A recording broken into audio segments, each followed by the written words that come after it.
మన దగ్గర కూడా చాలా పెద్ద ఎత్తున పెరుగుతూ ఉంది. Now Hyderabad airport is the 4th largest airport in India. కోల్కతాను, మద్రాసును రెండింటిని, చెన్నైని రెండింటిని పక్కకు జరిపేసి number 1 is Delhi, number 2 is Mumbai, number 3 Bengaluru, number 4 Hyderabad. We are the 4th largest. భూభాగం దృష్ట్యా చూస్తే మనకు largest airport in India, larger than Delhi airport. ఢిల్లీది 5,000 ఎకరాలు ఉంది, మనదేమో 5,200 ఎకరాలు ఉంది శంషాబాద్ ఎయిర్పోర్ట్. సో వాళ్ళకి చెప్పిన ప్రకారంగా సెకండ్ రన్వే గురించి కూడా ఇమీడియట్ స్టెప్స్ తీసుకోమని చెప్పి జిఎంఆర్కి చెప్పినాం. మనకి ఇప్పుడు ఎగ్జాక్ట్లీ టెర్మినల్ ఏదైతే ఉందో, టెర్మినల్కి సదరన్ సైడ్లో ఒక రన్వే ఉంది, ఎగ్జాక్ట్లీ టెర్మినల్ మధ్యలోకి వచ్చి నార్త్ సైడ్ ఇంకో రన్వే వస్తుంది అనమాట. సో అది కూడా హైదరాబాద్ ఎయిర్పోర్ట్లో సెకండ్ రన్వే పనులు స్టార్ట్ అవుతాయి. ప్లస్ 4th లార్జెస్ట్ ఎయిర్పోర్ట్ కింద వచ్చినాం కాబట్టి సివిల్ ఏవియేషన్ కోర్సెస్లో, సివిల్ ఏవియేషన్లో ప్రపంచవ్యాప్తంగా చాలా పెద్ద ఇండస్ట్రీ అవుతున్నది కాబట్టి దాన్ని బ్రహ్మాండంగా ముందుకు తీసుకుని పోమని చెప్పినాం. ఇది పాతదే కదా శ్రీనివాస్ గౌడ్ గారి, ఓల్డ్ అది అయిపోయింది. తర్వాత ఇంకో మెయిన్ డిసిషన్, ఈ యూనివర్సిటీలలో నియామకాలు అన్నీ కలిపి దాదాపుగా ఒక 3,500 పైచీలకు ఉన్నట్టున్నాయి. ఇది ఎవరికి వాళ్ళే చేయడంలో అక్కడ కొన్ని రకాల ఇబ్బందులు, కొన్ని ఆరోపణలు అవన్నీ కూడా వస్తూ ఉన్నాయి. వేరే రాష్ట్రాలు పరిశీలించినప్పుడు ఒక కామన్ బోర్డు విద్యాశాఖ ఆధ్వర్యంలో పెట్టి రిక్రూట్మెంట్ చేసి ఏ యూనివర్సిటీలో టీచింగ్, నాన్ టీచింగ్ సిబ్బంది ఎంత అవసరమో తెప్పించుకొని ఆ ప్రకారం ఫుల్ఫిల్ చేస్తారు. పబ్లిక్ సర్వీస్ కమిషన్ ద్వారా కానీ ఇతర మెకానిజం కానీ ట్రాన్స్పరెంట్గా, పారదర్శకంగా చేసి ఆ రిక్రూటెడ్ స్టాఫ్ను వాళ్ళకు అలాట్ చేసేస్తారు. ఆ రకంగా అది కూడా ఇబ్బంది లేకుండా జరిగిపోతుంది. దాని తదనంతరం సమైక్య రాష్ట్రంలో అత్యంత బాధాకరంగా నలిగిపోయి చితికిపోయినటువంటి రంగం మన వ్యవసాయ రంగం. పూర్తి స్థాయిలో మైనర్ ఇరిగేషన్ వ్యవస్థ అంతా ధ్వంసం చేయబడి, ప్రాజెక్టులు దశాబ్దాల తరబడి పెండింగ్ పెట్టి, తెలంగాణ కోసం చేపట్టబడిన అనేక ప్రాజెక్టులు అబాండన్ చేసి అనేక రకాలుగా విధ్వంసం చేయడం ద్వారా తెలంగాణ రైతాంగానికి అప్పుడు భూగర్భ జలాలే దిక్కైంది.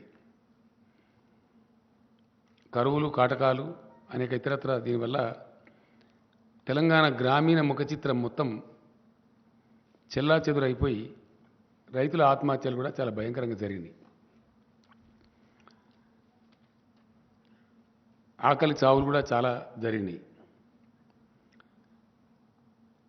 సరే, అనేక దశాబ్దాల పోరాటం తర్వాత సాధించుకోబడ్డ తెలంగాణ రాష్ట్రంలో తెలంగాణ గ్రామీణ ఆర్థిక పరిపుష్టి కోసం చాలా పకడ్బందీ ప్రణాళికతోని టీఆర్ఎస్ ప్రభుత్వం అనేక కార్యక్రమాలు తీసుకున్నది. అందులో భాగంగా వ్యవసాయంలో అద్భుతమైన ఫలితాలు సాధించే దిశగా అనేక ఉద్దీపనలు ఆ రంగానికి ప్రభుత్వం సమకూర్చడం జరిగింది. ఆ ఉద్దీపనలలో భాగంగా గతంలో ఏంటంటే 2 సమస్యలు బాగా పట్టి పీడించేటి రైతాంగాన్ని. ఒకటి నీళ్ల సమస్య, ప్రాజెక్టులు కాకపోవడం, కాలువల ద్వారా నీళ్లు రాకపోవడం, కరువు కాటకాలు సంభవించడం ఒక భాగం. రెండవ భాగం ఆ ఉన్న కొద్దిపాటి 600 నుంచి 900 ఫీట్ల లోతులోకి వెళ్ళి తీసుకునే భూగర్భ జలాలు కూడా కొద్దిపాటి అందుబాటులో ఉన్నా అవి తీసుకోవడానికి అవసరమైన కరెంటు చాలా అస్తవ్యస్తంగా ఉండి వందలు వేల సంఖ్యలో ప్రతిరోజు మూటలు గాలిపోవడం, తద్వారా రైతులు నష్టపోవడం, ఆ కరెంటు కోతల వల్ల వరి పంటలు ఎండిపోవడం, ఇట్లాంటి అనేక చాలా బాధాకరమైన దృశ్యాలు మనం కళ్ళారా చూసినాం. చాలా పెద్ద, అసలు సమ్మర్ వచ్చిందంటేనే ఒక భయోత్పాతమైన పరిస్థితి. రైతాంగం ఇప్పుడు కూడా అరిచేతిలో ప్రాణం పెట్టుకొని బతికే పరిస్థితులలో చాలా దీనావస్థలో ఉంది. అందువలన వ్యవసాయం చాలా ఘోరాతి ఘోరమైన పరిస్థితికి లోనైంది. దాన్ని తిరిగి పునరుజ్జీవింపజేయడానికి first step was taken by the government was mission Kakatiya. చాలా అద్భుతమైన ఫలితాన్ని ఇచ్చింది అది, చాలా చాలా అద్భుతమైన ఫలితాన్ని. అది సాంకేతికంగా భూగర్భ జలశాఖ, కేంద్ర జలవనరుల శాఖ వాళ్ళే వాళ్ళ నివేదికల్లో వెల్లడించారు. ఇండియాలో అత్యధికంగా భూగర్భ జలాలు పెంచిన రాష్ట్రం ఏది అంటే తెలంగాణ అని చెప్పడం జరిగింది. దానికి తోడుగా ఎలక్ట్రిసిటీని అద్భుతంగా తయారు చేసి చాలా అద్భుతంగా తయారు చేసి క్లీన్ ఎనర్జీ సప్లై చేయడంలో నాణ్యమైన విద్యుత్తును 24 అవర్స్ అన్ని రంగాలకు అందించడంలో తెలంగాణ గొప్ప విజయం సాధించింది. ఇంకా ఇప్పుడు మనకు రాబోయే రోజులలో యాదాద్రి 4000 మెగావాట్స్, ఎన్టీపీసీ కన్స్ట్రక్ట్ చేసినటువంటి 1600 మెగావాట్లు ఇయర్ 23లో మనకు అందుబాటులో రాబోతూ ఉంది. అండ్ ఇంకొక 5600 మెగావాట్స్ ఆఫ్ థర్మల్ పవర్ మనకు నెక్స్ట్ ఇయర్లో ఇయర్ 23 ఎండింగ్ అంటున్నారు వాళ్ళు, కొద్దిగా స్పీడ్ చేయమన్నాం. కాబట్టి ఇంకో 5600 మెగావాట్లు కూడా మనకు యాడ్ కాబోతుంది. ఆ రకంగా విద్యుత్ పంపిణీ విధానంలో ఉండేటువంటి ఆ యొక్క అసమతుల విధానాన్ని సమతులం చేసి, అంటే డిస్ప్రపోర్షనేట్ సిస్టమ్ అంతా కూడా ప్రపోర్షనేట్ చేసి చాలా చక్కగా నాణ్యమైన విద్యుత్తు కోతలు లేకుండా లో వోల్టేజ్ లేకుండా అందించడం వల్ల కూడా గణనీయంగా వ్యవసాయ ఉత్పత్తులు పెరిగిపోయినాయి.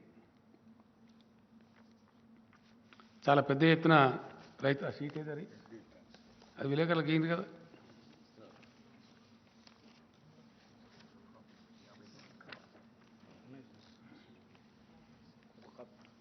కాపీ ఏదిరా బాబు, మీ దగ్గర పెట్టుకుంటే నేను విలేకరులకు ఇవ్వాలి. కానీ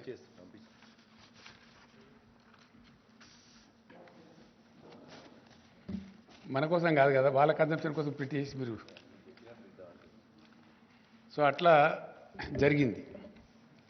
జరగడం ద్వారా ఏమైంది, చాలా అద్భుతమైనటువంటి వ్యవసాయ విస్తరణ జరిగింది. అద్భుతంగా రైతులు పంటలు పండిస్తున్నారు. గొప్ప పంటలకు ఆలవాలంగా తెలంగాణ తయారైంది. దానిలో ఉన్న పథకాలు నేను చరిత్ర చేయను, కానీ పాసింగ్ రిమార్క్ చెప్పాలా. ఒకటి, ఆన్ గోయింగ్ పెండింగ్ ప్రాజెక్టులను సత్వరం పూర్తి చేయటం. 2, మిషన్ కాకతీయ వార్పుడ్ బేసిస్లో ప్రపంచమే అబ్బురపడే విధంగా ఈవెన్ యుఎన్ఓ కూడా ప్రశంసలు వచ్చినాయి. ఆ రకంగా మిషన్ కాకతీయ కంప్లీట్ కావటం. 3, రీఇంజనీరింగ్ చేసి భారీ ప్రాజెక్టులకు శ్రీకారం చుట్టి అద్భుతంగా world's largest multi stage lift irrigation scheme Kaleshwaram record టైంలో కంప్లీట్ చేయటం, దాని ఫలితాలు కూడా అందుతూ ఉన్నాయి. వీటికి తోడుగా గత 3-4 సంవత్సరాలుగా భగవంతుని దయ వల్ల ప్రకృతి కరుణించి అద్భుతమైన వర్షపాతం కూడా దీనికి జోడైంది. దానికి తోడుగా కరెంటు అద్భుతంగా అన్ని సీజన్లలో ఏ మాత్రం వోల్టేజ్ ప్రాబ్లం లేకుండా సరఫరా కావడం కూడా చాలా ఇంపార్టెంట్ ఇన్పుట్ అయింది. వీటికి తోడు ప్రభుత్వం ఇచ్చిన ఉద్దీపనలు ఏవైతున్నాయో ఇండియాలో కాదు ప్రపంచంలో కూడా ఇక్కడ ఇవ్వరు. ఎకరానికి సంవత్సరానికి 10,000 రూపాయలు. No government gives in India and nowhere in the world 10,000 rupees per acre per annum రైతులకు ఇచ్చే ఒకే ఒక్క ప్లేస్ ఎంటైర్ భూగోళం మీద తెలంగాణ రాష్ట్రం. ఇండియాలో కాదు, భూగోళం మీద డైరెక్ట్ బెనిఫిట్. ఏమాత్రం దానిలో మధ్యలో దళారు లేకుండా పైరవీలు లేకుండా ఇవ్వటం, రైతులకు 24 గంటలు ఉచిత విద్యుత్ ఇవ్వడం, రైతులకు ఉచితంగానే నీటి సరఫరా చేయడం. గతంలో ఉన్న నీటి తీరువ బకాయిలు సుమారు 500 కోట్లు రద్దు చేయడం కాకుండా కొత్తగా ₹1 కూడా తీసుకోకుండా ప్రాజెక్టుల ద్వారా, ఇది కూడా ఎక్కడ ఇయ్యరండి ఇండియాలో, నోవేర్. మన చుట్టూ ఉండే 4 రాష్ట్రాలు కూడా ఏ రాష్ట్రంలో ఇవ్వరు, భారతదేశంలో ఇవ్వరు. ప్రధానమంత్రి గారి రాష్ట్రం గుజరాత్లో కూడా ఇవ్వరు. Nowhere in India. Only Telangana which supplies water, surface water కూడా వితౌట్ వాటర్ సెస్ ఇవ్వటం. తర్వాత రైతులు చనిపోతే వయసుతో నిమిత్తం లేకుండా, చనిపోయిన కారణంతో నిమిత్తం లేకుండా వాళ్ళకు అద్భుతంగా ప్రభుత్వమే మొత్తం ప్రీమియం సొమ్ము చెల్లించి 8 రోజులు దాటకుండా వాళ్ళకు రైతు బీమా సౌకర్యం కల్పించడం. ఇట్లాంటి వాటి వల్ల చాలా అద్భుతంగా రైతులు పంటలు పండించారు. కరోనాకు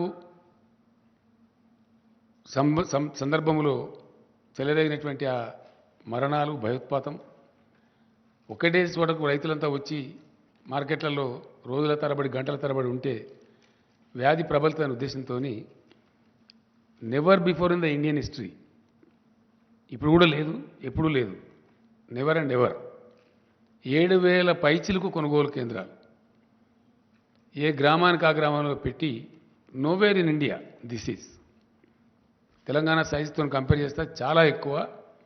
ఏ ఊరికి ఆ ఊర్లోనే కొనుగోలు కేంద్రాలు ప్రప్రథమంగా పెట్టి ఎంటైర్ అడ్మినిస్ట్రేషన్ గేరప్ చేసి ధాన్యం కొనుగోలు చేసి ఆ కొనుగోలు చేస్తే కూడా వారానికో 10 రోజులకో నెలకో అన్నట్టు కాకుండా జస్ట్ వితిన్ 3-4 డేస్ అది కూడా డైరెక్ట్గా బ్యాంక్ అకౌంట్లోకి రైతు అకౌంట్లోకి ఇక్కడి నుంచే డబ్బులు పంపించడం, మధ్యలో జిల్లా నుంచో మండలం నుంచో ఇంకో డిపార్ట్మెంట్ నుంచో కాకుండా finance department civil supplies corporation ద్వారా రూట్ చేసి డైరెక్ట్గా రాష్ట్ర ప్రభుత్వం వారి ఖాతాల్లో వేయడం చాలా చాలా చాలా సానుకూలమైనటువంటి ఒక పవనం వీచింది. దాంతో పంటలు పండడం కోసం ఇచ్చే డబ్బులు కానీ, కరెంటు కానీ, నీళ్లు కానీ, ఇతర ప్రోత్సాహాలు కానీ, కల్తీ లేని విత్తనాలు అందించే ప్రయత్నాలు కానీ, కల్తీ మీద first state in India to bring PD act కానీ, వీటన్నిటి వల్ల అద్భుతంగా వచ్చింది. దాంతోపాటు కొనుగోళ్ళు ఎక్కడికక్కడనే జరిగి 3వ రోజుకు 4వ రోజుకి వారి బ్యాంకులోకి క్లీన్గా డబ్బులు రావడం, అకౌంట్లో జమ కావడం ఎక్కడ ఉండదండి ఇండియా మొత్తంలో, ఏ స్టేట్లో కూడా ఉండదు, అసలే ఉండదు, ఉండదు కాక ఉండదు. ఆ విధంగా జరగడం వల్ల వీటన్నిటి సమాహారంగా రైతులు అద్భుతంగా ధాన్యం పండిస్తూ ఉన్నారు. అయితే ఇంకా చాలా ఉన్నాయి. వెరసి జరిగింది ఏంది నెట్ రిజల్టు అంటే 1 కోటి ఎకరాల విస్తీర్ణం పెరిగింది, 2 పంటలు కలిపి 1 కోటి పైచిలుకు.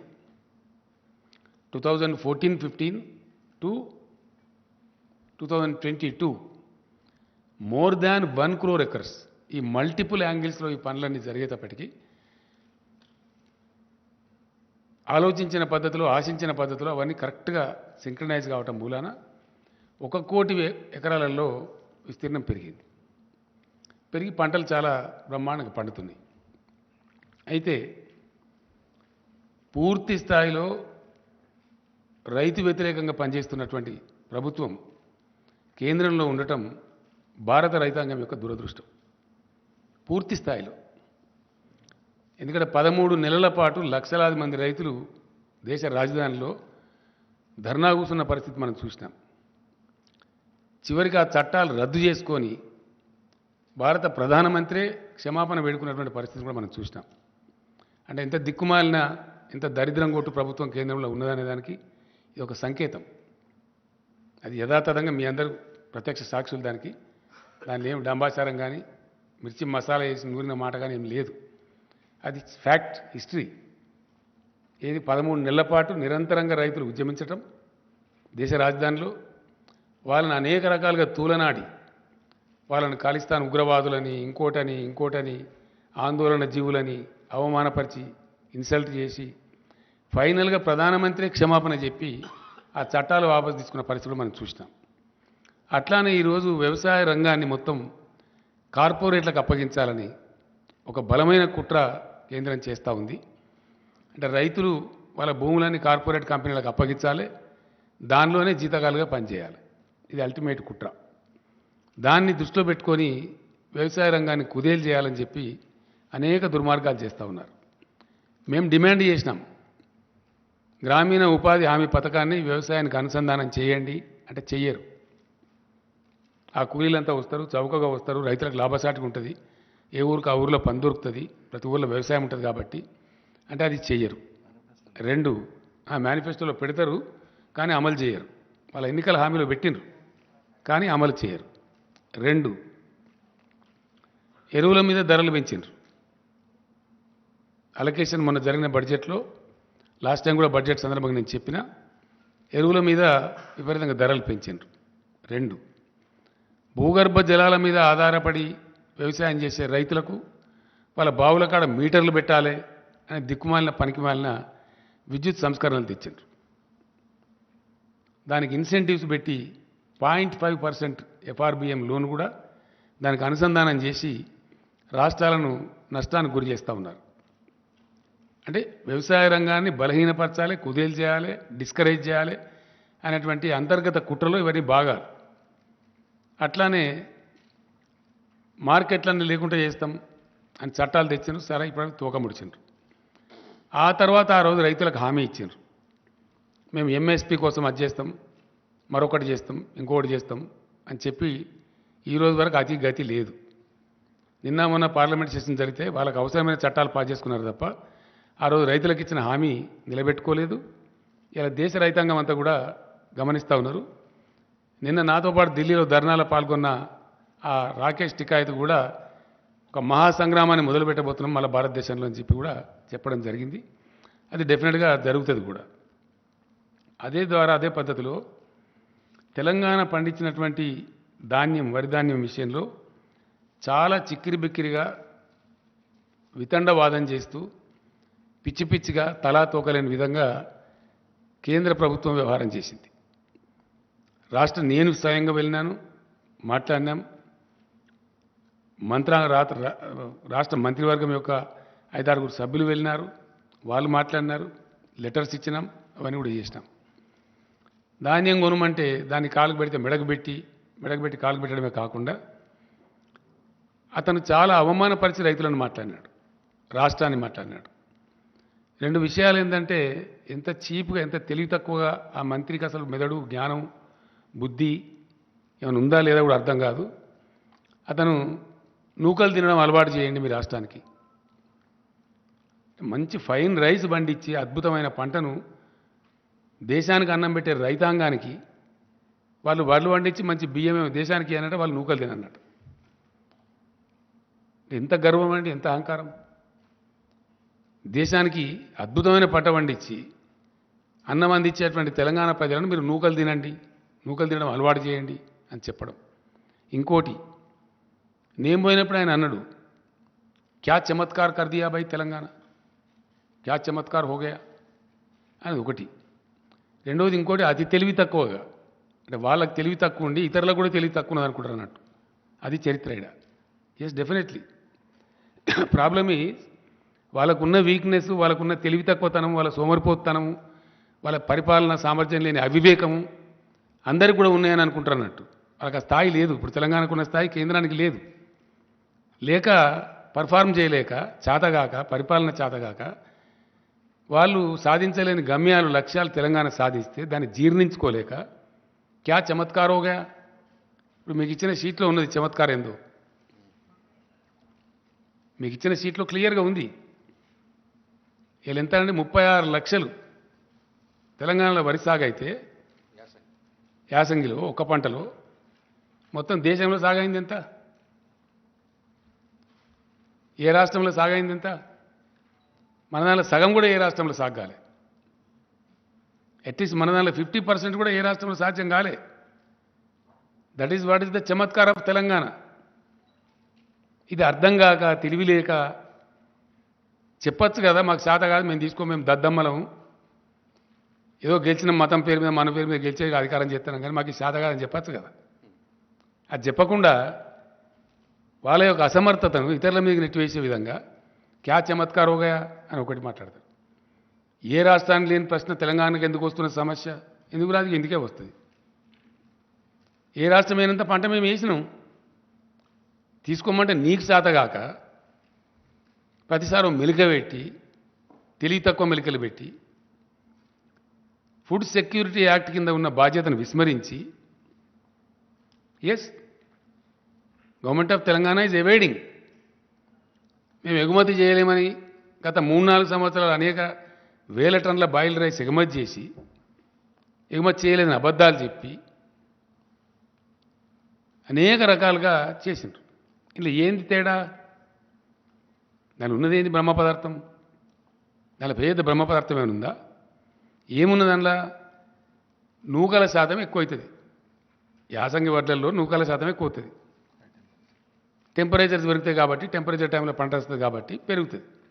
పంటలు వచ్చేది మనకి ఏప్రిల్ మేలో, సాధారణంగా 35 degrees దాటిపోతుంది. 35 టచ్ అయినప్పుడు ఏంటంటే బ్రోకెన్ రైస్ ఎక్కువ వస్తుంది. ఆ పర్సెంటేజ్ తేడా ఇప్పుడు అంత కథ ఏమైనా బ్రహ్మ పదార్థం ఏమి లేదు ఏది అది ఏందో కథ అని అనుకొని తెలివి తక్కువతనంతో ఏందది కథ అంటే ఏంటంటే 67 కిలోల బియ్యం వస్తుందండి మామూలు టైంలో పడితే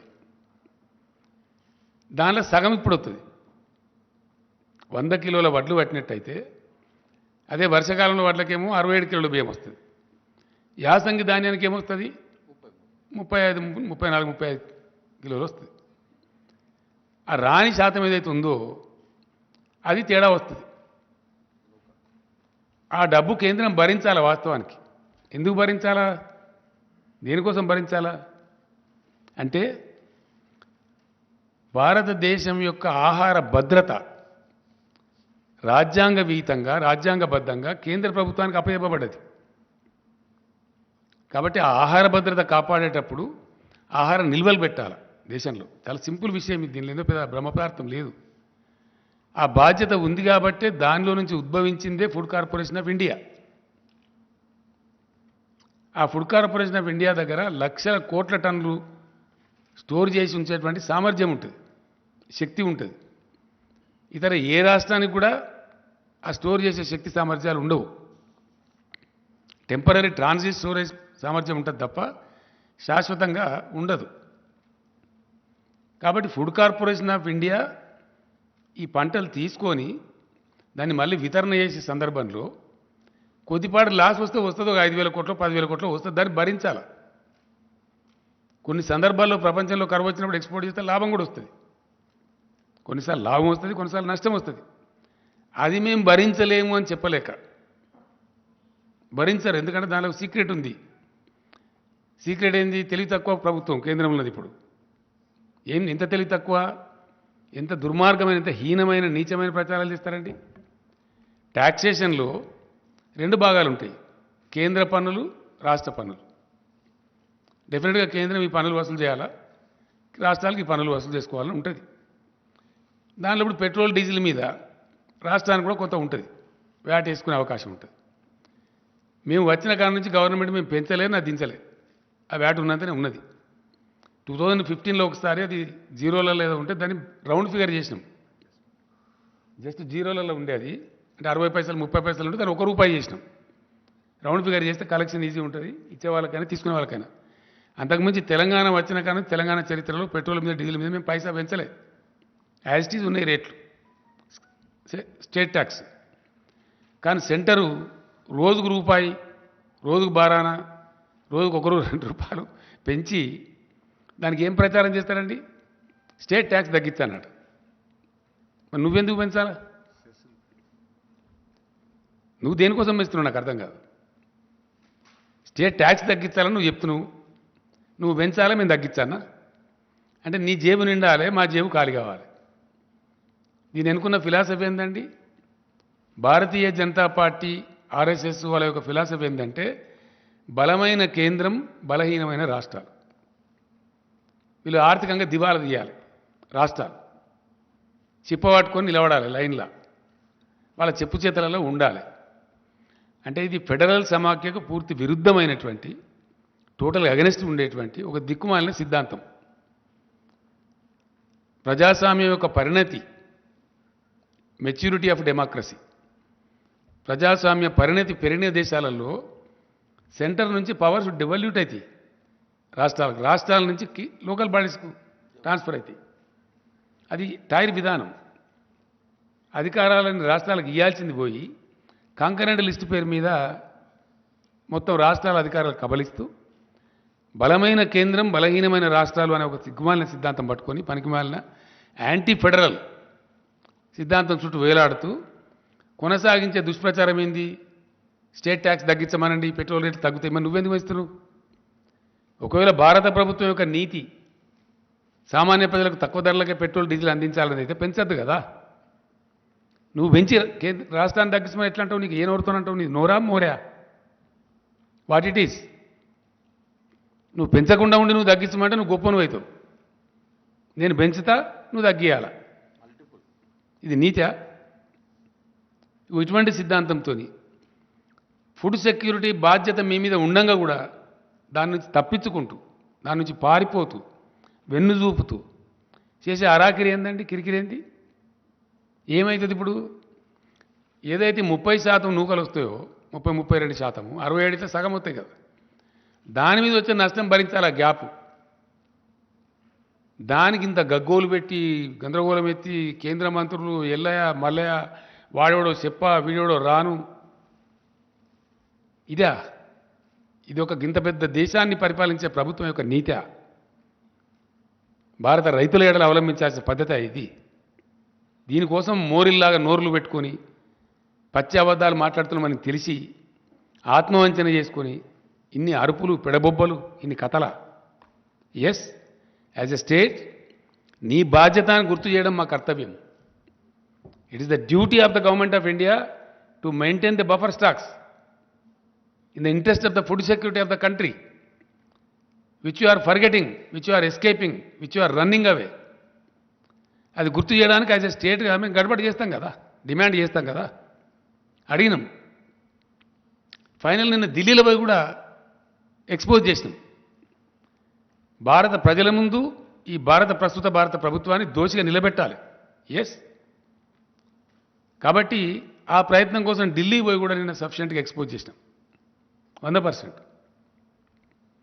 అక్కడనే నేను నా ఉపన్యాసంలో కూడా చెప్పిన, నేను అడిగిన అక్కడ స్ట్రేట్గా సీరియస్ క్వశ్చన్ అడిగిన నేను, एक राज्य का छोटा सा डिफरेंस में दान खरीदने के लिए, तेलंगाना दान खरीदने के लिए क्या इतना बड़ा केंद्र सरकार के पास धन नहीं है या प्रधानमंत्री जी का मन नहीं है? ఏం లేదు, मन नहीं है. పెద్ద పెద్ద బడా బడా ఘరానా డకెయిట్ గాళ్ళు వేల కోట్లు ముంచుతారు ఒక్కొక్క బ్యాంకును. వాళ్ళని కాపాడుతుంది ప్రభుత్వం. నరేంద్ర మోడీ గారి ఘనత వహించిన ప్రభుత్వంలో అత్యధికంగా సాధించిన ప్రగతి ఏంటంటే బ్యాంకు దివాలాలు తీయించడం, వాళ్ళు సేఫ్గా పోయి లండన్లో ఉండడం. వాళ్ళని అరెస్ట్ చేయడానికి పోతే ఇదే కేంద్ర ప్రభుత్వ పెద్దలు ఫోన్లు చేసి వాళ్ళని వాపసు పిలిపియడం. అవన్నీ ఉన్నాయి, డాక్యుమెంట్స్ వచ్చినాయి, ప్రూఫ్స్ ఉన్నాయి. త్వరలోనే వీళ్ళ మొత్తం పాపాల పుట్ట బయట పెట్టబోతాం. ఎస్, ఏవైతే లండన్లో మంచిగా పిక్నిక్లు ఉన్నారో వీళ్ళ మిత్రులు, ఈ కార్పొరేట్ గద్దలు, వాళ్ళని అరెస్ట్ చేయడానికి సిబిఐ అధికారులు పోతే వాళ్ళని వాపసు పిలిపించిన పేర్లు అవన్నీ ఉన్నాయి. త్వరలోనే బయట పెడతాం డాక్యుమెంట్స్, ఢిల్లీ రాజధానిలో పెడతాం. సో ఇవన్నీ చేసుకుంటూ వేల లక్షల కోట్ల రూపాయలు, ఎంతనండి ఇప్పటి వరకు 10.5 లక్షల కోట్ల రూపాయలు మాఫీలు చేశారు సావుకారులకు, సేట్లకు, బడా కంపెనీలకు, ఈ బ్యాంకుల మోసాలు చేసేటోళ్లకు. ఇప్పుడు తెలంగాణలో వచ్చే డిఫరెన్స్ ఏంది? ఒక 3,000 3,500 కోట్లు వస్తుంది యాసంగి ధాన్యం మొత్తం కొంటే, అంతేనా కమలాకర్? 3 నుంచి 3,500 కోట్లు వస్తుంది. ఒక 3,500 కోట్లు 60 లక్షల మంది రైతులకు సంబంధించి, ఒక రాష్ట్రానికి సంబంధించి భరించలేని కేంద్రం ఒకడే దొంగ 21,000 కోట్లు మోసం చేస్తాడు, ఒకడు 18,000 కోట్లు చేస్తాడు. వాళ్ళని మాత్రం ఏమన్నది నిక్షేపంగా ఉంటుంది. ఒక అదానీ గ్రూప్కి ఈ మధ్య 12,000 కోట్లు మాఫీ చేశారు. ఈ మధ్యన పేపర్లోనే వచ్చింది, మీరే రాసిన వార్తలు. అది శాతనవుతుంది కానీ ఈ రైతుల కోసం ఒక 1,500 2,000 కోట్లు 3,000 కోట్లు పెట్టుమంటే అది శాత కాదు. దానికి వీరంగాలెత్తుడు, అరుపులు, పెడబొబ్బలు, కుట్రలు, అరాకిరి మాటలు, పనికిమాలిన దిక్కుమాలిన ఆరోపణలు, క్యా చమత్కారోగానుడు, రీసైక్లింగ్ చేస్తున్నారు అనుడు. రీసైక్లింగ్ చేస్తుందా గవర్నమెంట్? ఎక్కడ చేస్తారా? సాధ్యమే పనేనా? మాకేం పని లేదా? ఓ కేంద్ర మంత్రి మాట్లాడతాడు ఈ మాట, ఇంత పెద్ద భారతదేశం యొక్క మంత్రి. అంటే ఎంత నీచంగా, నికృష్టంగా రైతాంగం పట్ల, దేశ ప్రజల పట్ల ఎంత బాధ్యతారహితంగా కేంద్రం ఉన్నదనే దానికి ఇది ఒక సంకేతం. సో ఏ విధంగా ఉన్నది, ఎన్ని రకాలుగా ఉన్నది, ఎంత బహుముఖీనంగా ఉన్నది, వీళ్ళ యొక్క దుర్మార్గమైనటువంటి రైతు వ్యతిరేక విధానం అనేది ఎక్స్పోజ్ చేయాలని చెప్పి మేము సఫిషియెంట్గా చేసినాం. డెఫినెట్గా నేను ఢిల్లీలో నా స్పీచ్లో నేను చెప్పిన, మీరు ఈయనంత మాత్రాన హమారే కిసానంకు హమ్ గంగామే నై డూబ్ దెంగే, మేము ఎట్లా కాపాడుకుంటాం, మీకు ఎట్లా తెలియలేదు, మేము కాపాడుకుంటాం, మాకు ఆ ధైర్యం ఉంది, అవసరం వస్తే ఒక పూట ఉపాసం ఇంకొక ఖర్చు తక్కువ చేసుకుంటాం అని కూడా చెప్పిన నేను. దాని ప్రకారంగానే ఈరోజు క్యాబినెట్లో సాకల్యంగా ఆ విషయాన్ని చర్చించినాం. రైతాంగానికి మేము చెప్పినాం ఏమని, వెయ్యకండి, దుర్మార్గమైన కేంద్రం ఉంది, చక్కదనం లేదు వీళ్ళది, వీళ్ళ వ్యవహారం సరిగా లేదు, కేంద్రంలో ఒక విధవ పనికిమాలిన గవర్నమెంట్ ఉంది, కాబట్టి మీరు ఇతర పంటలు వేసుకోండి అని చెప్పినాం. చెప్తే పాపం చాలా వరకు 20 లక్షల వ్యవసాయం తగ్గిపోయిందండి. ఆల్మోస్ట్ 55 lakhs to 30 lakhs వచ్చింది. అంటే 36 ఉంది, దానిలో ఒక 3 లక్షలు సీడ్కి పోతుంది, ఒక దాదాపు 2-2.5 లక్షలు రైతులు తినడానికి ఉంచుకుంటారు సాధారణంగా. అంటే సరాసరి ఒక 20 లక్షల ఎకరాలలో వరి పంట తగ్గేయగలిగినాం మేము ఎఫర్ట్ చేసి. ఆ టైంలో ఇక్కడ ఉండబడే బీజేపీ మేము కొంటాము, మీరు ఎంత నెయ్యండి, కేంద్రమే ఉంటుంది అని వీరంగాలు ఎత్తి ఓ దుర్మార్గమైన దుష్ప్రచారం చేశారు. కొంతమంది పాపం ప్రత్యామ్నాయం లేక 100 రూపాయల నుండి వాళ్ళు వేసుకున్నారు, వెరసి మొత్తం మీద పంట వేసుకున్నారు. వేసినారు కాబట్టి ఇప్పుడు ఈ కేంద్రము ఈ చిన్నపాటి డిఫరెన్స్ మేము భరించము, మా వల్ల కాదని చేతులు ఎత్తేసారు. మేము చివరి దాకా ప్రయత్నం చేసినాం. ఇప్పుడు పంటలు వచ్చేస్తున్నాయి, ఆల్మోస్ట్ ఫుల్ స్పీడ్లో కోతలు స్టార్ట్ అయిపోయినాయి ముమ్మరంగా. కాబట్టి తెలంగాణ రైతాంగాన్ని ఫ్రీ సబ్సిడీ కోసం మేము ఇచ్చే ఖర్చు 12,000 కోట్లండి ఎలక్ట్రిసిటీ బోర్డుకు. రైతు బంధు కోసం రాష్ట్ర ప్రభుత్వం చేసే ఖర్చు 15,000 కోట్లు. రైతు బీమా కోసం మేము పెట్టే ఖర్చు 1,600 కోట్లు. నీటి తీర్వాలు గిటి తీర్వాలు తీసుకోకుండా ఫ్రీ వాటర్ సప్లై చేస్తాం, తద్వారా కొంత నష్టం వస్తుంది. ఇన్ని రకాలుగా రైతాంగాని కోసం ఖర్చు చేసి తెలంగాణ గ్రామసీమలలో ఆనందం రావాలి, రైతు బాగుంటే ఆయన చుట్టూండే పనిముట్లు చేతి వృత్తుల వాళ్ళు కూడా బాగుంటారు, కుల వృత్తుల వాళ్ళు బాగుంటారు, గ్రామంలో ఒక సంతోషకరమైన వాతావరణం వస్తుంది చేసిన ప్రయత్నాన్ని ఈ శిలరమలర కేంద్ర ప్రభుత్వం తినాకరిస్తే మేము మా రైతాంగాన్ని చెడగొట్టుకోదలుచుకోలేదు. డెఫినెట్గా ఈ యాసంగి వడ్లను ఒక గింజ కూడా లేకుండా రాష్ట్ర ప్రభుత్వమే కొనుగోలు చేయాలని చెప్పి cabinet has taken a decision. దానికి ఆ వచ్చే వ్యత్యాసం ఎంత, ఆ వ్యత్యాసానికి మేము భరించాల్సింది ఎంత అనే దానికి ఒక 4 ఎక్స్పర్ట్స్ దాంతో చీఫ్ సెక్రటరీ ఆధ్వర్యంలో ఒక కమిటీ వేసినాం. ఆ కమిటీలో చీఫ్ సెక్రటరీ గారు, ఫైనాన్స్ సెక్రటరీ గారు, అగ్రికల్చర్ సెక్రటరీ గారు, ఇరిగేషన్ సెక్రటరీ గారు. ఇరిగేషన్ సెక్రటరీ గారు గతంలో సివిల్ సప్లైస్ కమిషనర్ కూడా పనిచేసిండు, ఆయనకు అనుభవం ఉంది. ఈ 4 కలిపి మేము కమిటీ వేసినాం. తక్కువ నష్టంతో ఈ ధాన్యం కొనాలి, డిస్పోజ్ కావాలి. ధాన్యం కొనుగోళ్లకు బ్రహ్మాండంగా రేపటి నుంచే యుద్ధ ప్రాతిపదికన కలెక్టర్లతో వీడియో కాన్ఫరెన్స్ పెట్టమన్నాం, ఆదేశాలు ఇచ్చినాం. గౌరవ మంత్రులందరినీ కూడా రిక్వెస్ట్ చేసినాం. రేపు ఇమీడియట్ జిల్లా కేంద్రాలకు పోయి టోటల్ అడ్మినిస్ట్రేషన్ గేరప్ చేసి ప్రతి ఊరిలో in each and every village కొనుగోలు కేంద్రాలు స్టార్ట్ చేయమని చెప్పినాం. రాబోయే 2-3 రోజుల్లో మొత్తం ఎస్టాబ్లిష్ చేసి సివిల్ సప్లైస్ మినిస్టర్ గారు దానికి అవసరమైన గోనె సంచులు, మన్ను, మశానం ఏమేమి ఉంటుందో ఆ తతంగం అంతా ఆ డిపార్ట్మెంట్ చూసుకుంటుంది. దానికి ఏవేవైతే అవసరాలు ఉంటాయో సివిల్ సప్లైస్ డిపార్ట్మెంట్ వాళ్ళు కోఆర్డినేట్ చేస్తారు. ఇక్కడ సమర్థవంతమైన ప్రభుత్వం ఉంది కాబట్టి, డెలివరీ చేయగలిగిన ప్రభుత్వం ఉంది కాబట్టి, నిర్ణయం తీసుకుంటే చాలా కఠినంగా పడుతరంగా డెలివరీ చేసేటువంటి ఒక పటిష్టమైన ప్రభుత్వం ఉంది కాబట్టి వితిన్ 3-4 days మొత్తం కొనుగోలు చేస్తాం. నేను రైతాంగాన్ని విజ్ఞప్తి చేస్తా ఉన్నా, ఒక్క గింజ కూడా తక్కువ ధరకు అమ్మకండి. 1960 రూపాయల ఎంత ఉంది అది,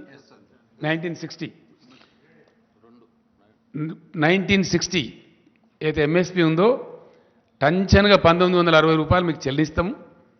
గతంలో ఎట్లయితే మీ బ్యాంకులకు వచ్చినాయో అదే పద్ధతిలో మీ బ్యాంకులకు వస్తాయి. ఈ దిక్కుమాలిన కేంద్రం మనకు మొండి చేసి చూపించినంత మాత్రం మనం చిన్నబుచ్చుకునేది ఏం లేదు. ఎందుకంటే ఎప్పుడు చూడని నీళ్లు చూస్తున్నారు, ఎప్పుడు చూడని కరెంటు చూస్తున్నారు. మంత్రివర్గంలో మాకు అదే చర్చ జరిగింది. ఎందుకంటే ఎప్పుడు ఇదివరకు లేనటువంటి ఒక ఫీల్ గుడ్, ఒక అద్భుతమైనటువంటి ఉల్లాసభరితమైన వాతావరణం గ్రామసీమలలో ఉంది. పొలాలు పచ్చగా కనబడుతున్నాయి. పల్లె పల్లెలో పల్లేరులు మొలిసే పాలమూరులో అనే కాడ పల్లె పల్లెలో పంటలు పండే పాలమూరు కాడ అని చెప్పి ఇప్పుడు ప్రజలు పాడుకుంటున్నారు. ఎస్, అదే కవి చెప్పిండు నాకు. పీరీల పండుగ అప్పుడు గోరే టెంకన్న గారు వాళ్ళ ఊరిలో ఉండే, నేను తెల్లారి రమ్మని చెప్తే వచ్చిండు ఆయన. ఎక్కడికి పోయిందంటే అక్కడ పోయినా, మా ఊరికే పోయినా. ఇంతకుముందు ఎడారిలాగా ఉండే సార్ ఇప్పుడు కోనసీమలాగా ఉందని చెప్పిండు ఆయన. అంత అద్భుతంగా పంటలు పండుతున్నాయి కాబట్టి ఆ వాతావరణం డిస్టర్బ్ చేయొద్దు, మళ్ళీ మన గ్రామసీమలలో వెల్తి తేవద్దు. సరే, మనకు 2,000-3,000 కోట్లు 4,000 కోట్ల ఖర్చు అయినా మంచిదే, రైతాంగాన్ని చిన్నబుచ్చొద్దని చెప్పి ప్యూర్లీ రైతుల యొక్క ఇంట్రెస్ట్లో ఈ కొనుగోలు చేయాలని నిర్ణయించినాం. కాబట్టి రైతులు ఎవ్వరు కూడా ధాన్యం తక్కువ ధరకు అమ్మకండి, నో డిస్ట్రెస్ సేల్. ప్రతి గింజ ప్రభుత్వం కొంటది. ఒకరోజు వెనుకనో ముందో. కాబట్టి దాన్ని చేయాలని చెప్పి కోరుతున్నాను నేను. మీరు తక్కువ ధరకు అమ్ముకోవద్దు. దాని తర్వాత రెండవ విషయం ఏంటంటే, తెలంగాణ రాష్ట్రం తరఫున నేను మొన్ననే చెప్పిన, తప్పకుండా నిన్న మొన్న నాకుండే చిన్న ఆరోగ్య సమస్య వల్ల ఢిల్లీలో దాదాపు 8 రోజులు గడిపిన నేను. చాలామంది మిత్రులు కలిసిండ్రు, చాలామంది ఎకానమిస్టులు కలిసిండ్రు, రాజకీయ నాయకులు కూడా కలిసిండ్రు, కొందరు ఫోన్లో మాట్లాడింది, కొందరు కలిసిండ్రు, రకరకాలు జరిగింది. భారత మేధోవర్గం మొత్తం ఆలోచిస్తూ ఉంది. అలా భారతదేశాన్ని ఇప్పుడున్న ప్రభుత్వం, అధికార పార్టీ బీజేపీ ఒక దుర్మార్గమైనటువంటి, అనారోగ్యకరమైనటువంటి, అనాలోచితమైన విధానంలో వాళ్ళ సంకుచిత రాజకీయాల కోసం మతోన్మాదాన్ని పెట్టిరేగేటువంటి ప్రయత్నం చేస్తూ ఉన్నారు. అన్ని రకాలుగా దేశాన్ని దెబ్బతీసిండ్రు. జీడిపి మొత్తం నాశనం అయిపోయింది, ఎకానమీ చెల్లాచెదురైంది, నిరుద్యోగ సమస్య పెరిగింది, ఆరోగ్య సమస్యలు పెరిగినాయి, పరిశ్రమలు మూతపడుతున్నాయి, అన్ఎంప్లాయ్మెంట్ పెరిగిపోయింది, హంగర్ ఇండెక్స్లో కూడా క్షీణించిపోయింది. ఇబ్బడి ముబ్బడిగా విపరీతమైన సెస్సుల రూపంలో ప్రభుత్వం ట్యాక్సులు, పన్నులు విధిస్తూ ఉంది, నిత్యావసరాల ధరలు పెంచుతూ ఉంది, సామాన్య ప్రజలు నడ్డి విరుస్తూ ఉంది. లెక్క లేకుండా అలక్ష్యంగా అన్ని పెంచడం, వాళ్ళకు ఒక అహంకారం తలకెక్కింది బాగా, నిష, అధికార నిష. ఏంది, మేమన్నీ చేస్తాం, ఏదైనా రాగానే ఒకటి లో కాశ్మీరీ ఫైల్స్, లో పుల్వామా, లో తోక, లో తొండెం అని ఆ మత గజ్జికి సంబంధించినటువంటి ఒక చిల్లర షార్ట్కట్ మెథడ్లో ప్రజలను అప్పటికప్పుడు ఉద్వేగపరచడం, 10 ఓట్లు సంపాదించుకోవడం జరుగుతూ ఉంది. నిన్నకు నిన్న శ్రీరామనవమి పండుగ జరిగింది. శ్రీరామనవమి పండుగ భారతదేశం అని జరుపుతారు, ప్రతి గ్రామంలో జరుపుతారు, ప్రతి ఇంట్లో జరుపుతారు, అందరు పూజ చేసుకుంటారు. శ్రీరామనవమి నాడు ఇప్పుడు ఎన్నికలు రాబోయే రాష్ట్రాలలో ఏం జరుగుతూ ఉంది, ఎన్నికలు లేని రాష్ట్రాలలో ఏం జరుగుతూ ఉంది. గుజరాత్లో రాళ్ళెత్తారు, కర్ణాటకలో రాళ్ళెత్తారు, వేరే కాడ ఎందుకో వేయరు. ఎక్కడ ఎన్నికలుంటే అక్కడ డ్రామా స్టార్ట్, రాళ్ళేసుడు, ఉద్రిక్తతలు సృష్టించుడు,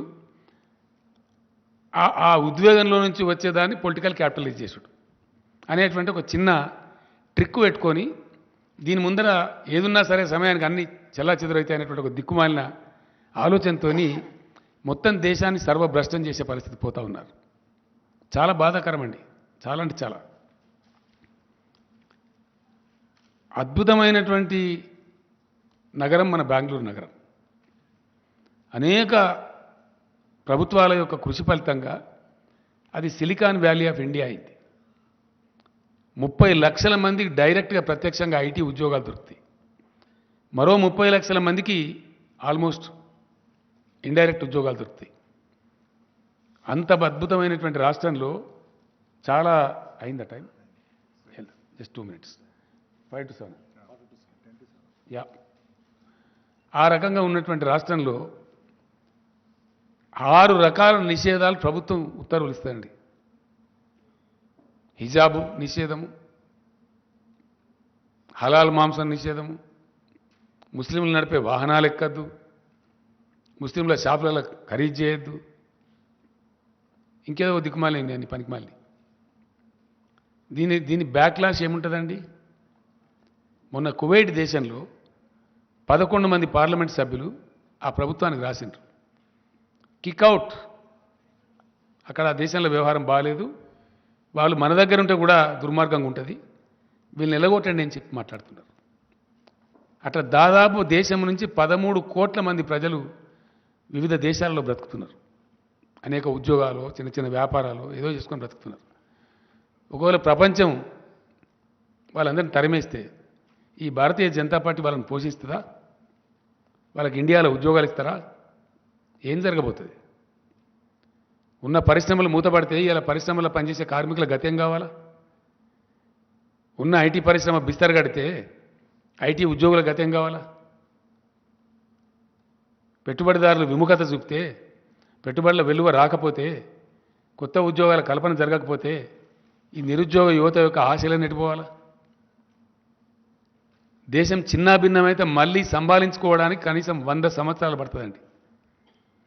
ఈ చిన్న మతపిచ్చితోని చిన్న ఉద్వేగాలతోని అప్పటికప్పుడు కలిగే తాత్కాలిక రాక్షస ఆనందంతోని దేశం కోల్పోయేది చాలా ఎక్కువ. దేశం అతి భారీ మూల్యం చెల్లించక తప్పదు. ఎస్, ఇది చరిత్ర చెప్పిన సాక్ష్యం. ఎన్నో ఘటనలు ఉన్నాయి.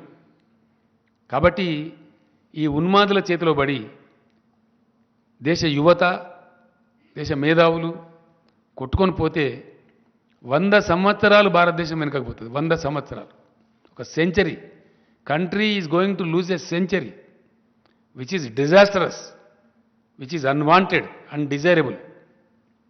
కాబట్టి దేశ ప్రజలు ఈ ఉన్మాదులు, ఈ దుర్మార్గులు చేసేటువంటి ఈ కుటిలమైనటువంటి కుచితమైనటువంటి విషయాలు వాళ్ళు గ్రహించి తప్పకుండా తమను తాము రక్షించుకునే దిశగా భారతదేశం కదలాలి. ఇది బుద్ధిజీవుల దేశం. డెఫినెట్లీ నేను బలంగా నమ్ముతాను, ఇండియా రియాక్ట్స్. ఇండియా బుద్ధు దేశం కాదు, బుద్ధిజీవుల దేశం. యాజ్ అండ్ వెన్ గివెన్ తప్పకుండా భారత ప్రజ తిప్పి కొడుతుంది, గిల్లి పడేస్తుంది. మేమేదో ఇవాళ ఉన్నామని అహంకారపూరిత మాటలు మాట్లాడి రాష్ట్రాల నుంచి వచ్చే మంత్రులను, రాష్ట్ర ప్రభుత్వాలను అరాకిరిగా మాట్లాడి, ఇష్టం వచ్చిన కథలు మాట్లాడి మేము నడిపించగలుగుతాం అనుకుంటే హిట్లర్లు, ముస్సోలినీలు, నెపోలియన్లే పోయిన చరిత్రలో. అంతకన్నా గొప్పలు కాదు వీళ్ళు. అందుకు సంబంధించి తప్పకుండా తెలంగాణ రాష్ట్రం నుంచి భారతదేశాన్ని చైతన్యపరచడంలో, దక్షిణ భారతదేశాన్ని చైతన్యపరచడంలో ఏదైతే నేను ప్రముఖ పాత్ర వహిస్తాను చెప్పినో తప్పకుండా ఆ పోరాటాన్ని బాగా ఇంటెన్సిఫై చేస్తాం. ఎస్, నేను నాకు రైతు నాయకులు ఇక్కడ కలిసినరు, మాట్లాడినరు. భారతదేశానికి ఇలా భారతదేశ రైతులు ఇప్పటికే సతమతమవుతా ఉన్నారు, ఒక పర్ఫెక్ట్ పాలసీ లేక. ఆ రైతాంగానికి దిక్కు దివాణం లేకుండా అయిపోయింది. వాళ్ళని బికారులుగా చూస్తూ ఉన్నది ఈ ప్రభుత్వం, గతి లేని వాళ్ళుగా చూస్తూ ఉంది. ఏం చేస్తారు మమ్మల్ని అని అనుకుంటా ఉంది. ఏం చేసినారు? మీ మెడలే వంచి ప్రధానమంత్రితోనే క్షమాపణ చెప్పించారు. అది మర్చిపోవద్దు, జాగ్రత్త. ఇండియా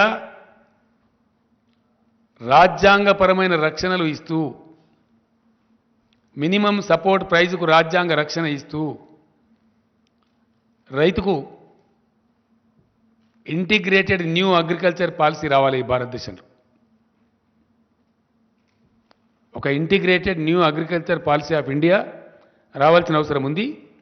డెఫినెట్గా దాన్ని నేను పిలుస్తున్న ఎకానమిస్టులను కూడా చాలామందిని, అశోక్ గులాటి గారు కూడా వస్తామన్నారు, దాన్ని మొత్తం ఆ రైతు నాయకులు కూడా వస్తామన్నారు. త్వరలోనే హైదరాబాదులో మొత్తం భారత రైతాంగానికి సంబంధించిన అన్ని రాష్ట్రాల రైతు ప్రతినిధులను, ఢిల్లీలో ఉద్యమం నిర్వహించిన రైతు సంఘాలను హైదరాబాద్కే పిలిపించి ఇక్కడ వర్క్షాప్ పెట్టి ఆ పాలసీ ఇక్కడ డిక్లేర్ చేస్తాం. గవర్నమెంట్ ఆఫ్ ఇండియా దానికి కర్మ బాగుంటే అడాప్ట్ చేస్తారు, అడాప్ట్ చేయకపోతే వీళ్ళని పక్కకు జరిపి భారత రైతాంగమే గిల్లి పారేసి ప్రత్యామ్నాయ ప్రభుత్వం తెచ్చుకుంటారు. మంచి ఆనందపూర్వకమైనటువంటి న్యూ అగ్రికల్చర్ పాలసీ ఆఫ్ ఇండియాను ఇంప్లిమెంట్ చేసుకుంటారు. అప్పుడు కలకలలాడే భారతదేశం ఉంటుంది, ఇట్లా వెలవెలవే భారతదేశం ఉండదు. రైతులు బికారులు ఉండే భారతదేశం ఉండదు, రైతులు ఇంత హీనంగా చూడబడే భారతదేశం ఉండదు. దానికోసం కూడా భగవంతుడు నాకు ఇచ్చిన సర్వశక్తులు ధారబోసి ప్రయత్నం చేస్తాం, ఆ విధంగా ముందుకు పోతాం. Thank you. No more questions today because నాకు సీజే గారితో అపాయింట్మెంట్ ఉంది. Will meet tomorrow or day after. Thank you.